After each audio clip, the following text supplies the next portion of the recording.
Welcome to Madasaling Pinoy, your prayer partner. Ngayon po ay Miyerkules sa ikalawang linggo ng 40 araw na paghahanda. Ang mabuting balita ng Panginoon ayon kay San Mateo.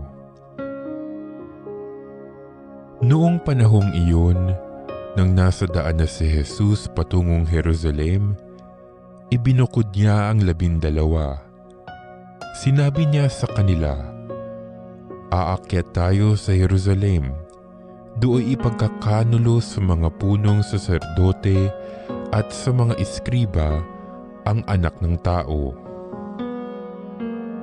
Hahatulan siya ng kamatayan at ibibigay sa mga hentil. Siya'y tutuyain, hahagupitin at ipapako sa krus, ngunit muli siyang bubuhayin sa 3 araw." Lumapit kay Jesus ang asawa ni Zebedeo kasama ang kanyang mga anak. May ibig siyang hilingin, kaya't lumuhod siya sa harapan ni Jesus. "Ano ang ibig mo?" tanong ni Jesus. Sumagot siya, "Sana'y ipagkaloob ninyo sa 2 kong anak na ito ang karapatan na makaupong katabi ninyo sa inyong kaharian, isa sa kanan at isa sa kaliwa. Hindi ninyo nalalaman ang inyong hinihingi," sabi ni Jesus sa kanila. "Makakainom ba kayo sa kopa ng hirap ko?" "Opo," tugon nila.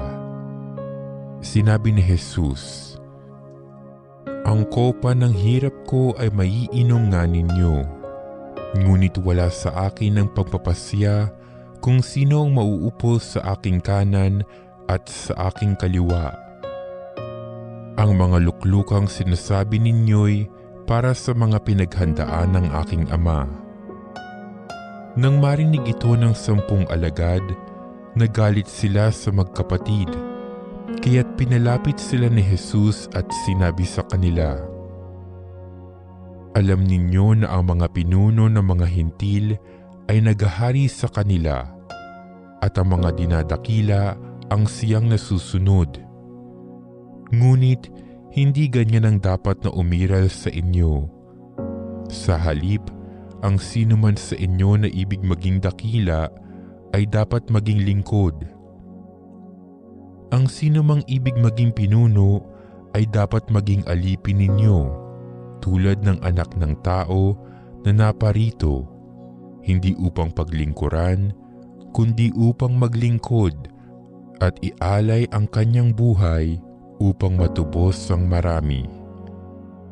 Ang mabuting balita ng Panginoon.